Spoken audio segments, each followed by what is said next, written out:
Make in India क्या है, और इसके साथ ही हम बात करेंगे इस मेक इन इंडिया का पर्पज क्या है स्टेबलाइज करने का, और इसके साथ हम बात करेंगे लोगो क्या है, मेक इन इंडिया का लोगो क्या है, इसमें क्लस्टर क्या है, और इसके साथ ही साथ हम देखेंगे और किस किस क्षेत्र में विकास हुआ। दोस्त, मेक इन इंडिया भारत सरकार, भारतीय जनता पार्टी द्वारा ये स्थापित किया गया था सन 25 सितंबर 2014 को।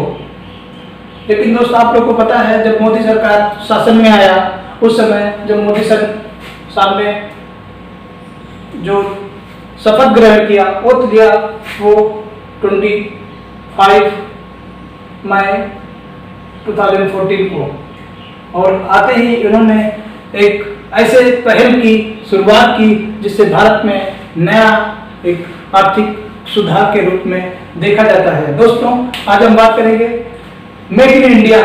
मेक इन इंडिया क्या है? ये बहुराष्ट्रीय, मेक इन इंडिया बहुराष्ट्रीय व घरेलू उत्पाद को उत्पन्न करने के लिए और लोगों को प्रोत्साहित करने के लिए इस जो मेक इन इंडिया है ये 25 सितंबर 2014 को स्टेबलाइज किया गया है भारत सरकार द्वारा।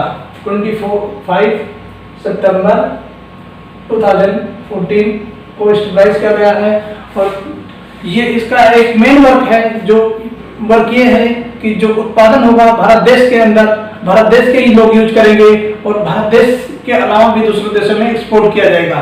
साथ ही साथ ये विनिर्माण और गौरवशाली भारत देश को बनाने के लिए इसका निर्माण किया गया है। दोस्त, उसके बाद हम बात करेंगे आज पर्पज क्या है। पर्पज, जो मेन पर्पज है इस मेक इन इंडिया का, ये आप लोग को भी पता है, इसके लिए 25 क्षेत्र से ज़्यादा क्षेत्रों में भी जो नया उत्पादन करने के लिए, जैसे इंडस्ट्रीज हो गया और मेडिसिन का हो गया, वुडन में या वायुयान हो गया, इलेक्ट्रॉनिक हो गया, और इलेक्ट्रिसिटी हो गया, गैस का हो गया, ऑयल हो गया, तेल हो गया, मतलब ये सब चीज़ें हैं। इन सब चीज़ों को आर्थिक रूप से, सुधारू रूप से चलाने के लिए, भारत में एक नया निर्माण करने के लिए जो इस मेक इन इंडिया का स्टेबलाइजमेंट किया गया 24 सितंबर 2014 में। दोस्त, इसके साथ हम बात करेंगे जो लोगो है, भारत का लोगो ये कैसे है। भारत का लोगो, जो इसमें आप लोगों ने देखा होगा, जो मेक इन इंडिया का एक जो डायग्राम है उसमें एक शेर बना हुआ है।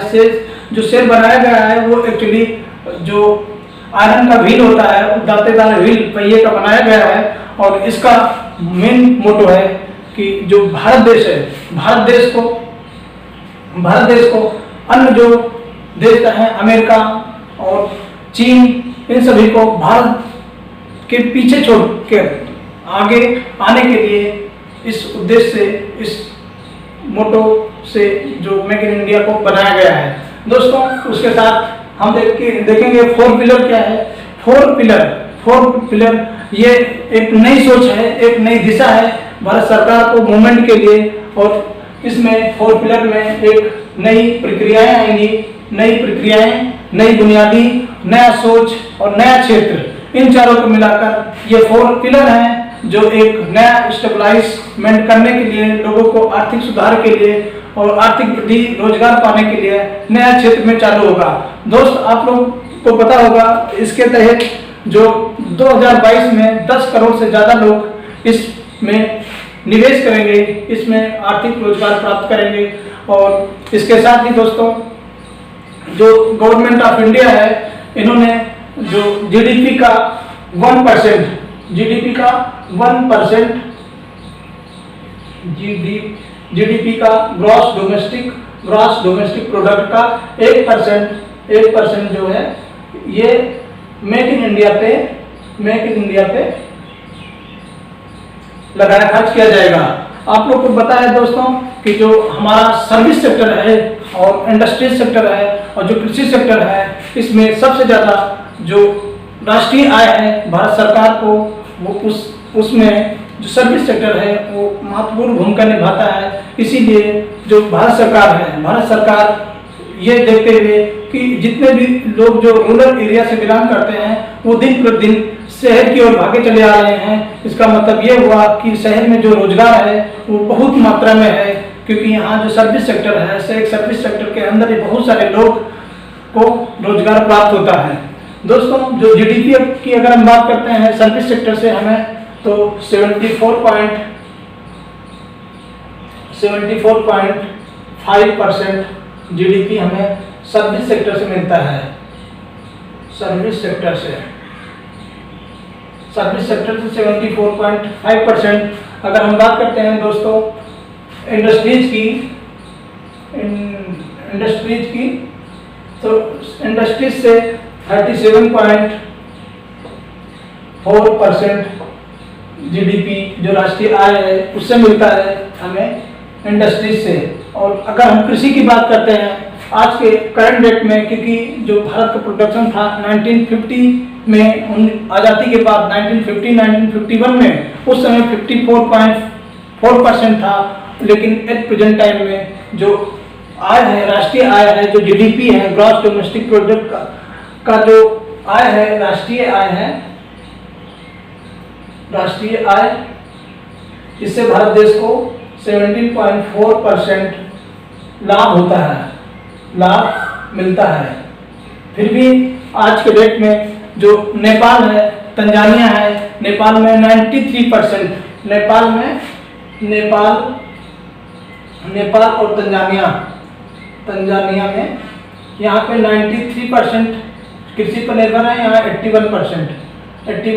जो तंजानिया देश है उसमें 81% लोग कृषि पर निर्भर हैं। जो भारत देश है यहाँ पे, जो नेपाल देश है यहाँ पे 93%, मतलब पूरे विश्व में सबसे ज़्यादा नेपाल और तंजानिया देश में लोग कृषि पर निर्भर हैं। लेकिन आज़ादी के बाद भारत देश भी जो जीडीपी है 55.4% था, लेकिन एट प्रेजेंट टाइम में इन 2020 में जो जीडीपी है वो 17.4% है। यानी कि जो लोग कृषि पे निर्भर थे, उनकी संख्या 48.2 करोड़ लोग की थी। लेकिन अभी एट प्रेजेंट टाइम में जो देखा गया है 49% ऐसे लोग हैं जो खेती पर निर्भर नहीं है, सर्विस सेक्टर व इंडस्ट्रीज में काम करते हैं। लेकिन ये जो 49% लोग हैं, ये जो बाकी के हमारा जीडीपी है 17.4%, इसी से इन लोगों को खाना मिलता है, मतलब इसी जीडीपी से ये लोग खाते हैं। अगर हम बात करते हैं भारत से बाहर दोस्तों, जैसे चीन हो गया, अमेरिका हो गया, ब्रिटेन हो गया, इजराइल हो गया, यहाँ पे क्या है, यहाँ पे भी 2% लोग हैं, जो 2% जीडीपी का 2% लोग जो है कृषि पे निर्भर हैं, कृषि कार्य पर निर्भर हैं।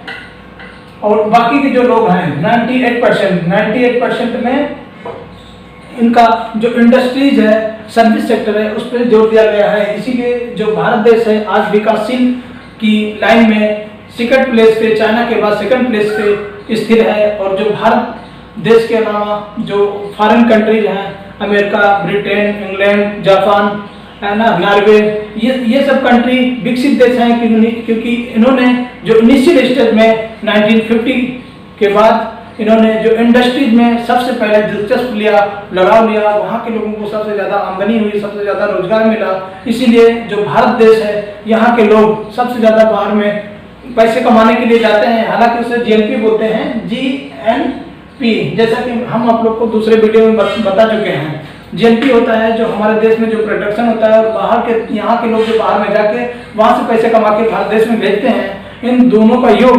कहलाता है जीएनपी, मतलब ये ग्रॉस नेशनल प्रोडक्ट इसीलिए कहते हैं। इसीलिए भारत देश आज विकासशील की लाइन में खड़ा है। चीन जो है विकासशील के लाइन में भी फर्स्ट नंबर पे है, और जो इंडिया है विकासशील कंट्री के रूप में सेकंड प्लेस पे है। इसीलिए इंडिया और चाइना का मुकाबला होता रहता है। आए दिन इंडिया और चाइना के बीच में तानातानी चलती रहती है, क्योंकि जो भारत का इकोनॉमी है ये मिश्रित अर्थव्यवस्था को फॉलो करता है, जिससे एक बहुत बड़ा बहुसंचार में लोगों को रोजगार मिलता है। और जो मेक इन इंडिया है, इसके तहत खास करके जो बेरोजगार हैं उनको आर्थिक सुधार, जो जीवन यापन है उनके लिए, स्वास्थ्य, जल और शिक्षा, ये बेसिक स्तर पर पहुंचाने के लिए मोदी गवर्नमेंट द्वारा ये प्रावधान किया गया है।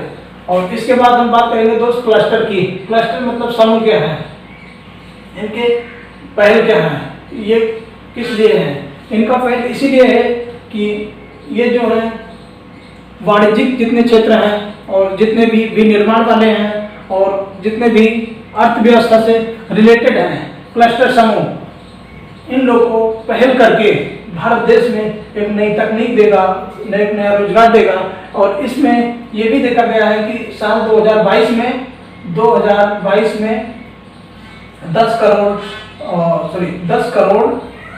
10 करोड़ लोग को रोजगार प्राप्त होगा इस पहल से 2022 तक भारत देश में मेक इन इंडिया के तहत 10 करोड़ लोगों को जो है रोजगार प्राप्त होगा। इससे लोगों की बेसिक आमदनी में इजाफा होगा और जिससे देश एक धीमी गति से विकसित कंट्री की ओर बढ़ेगा।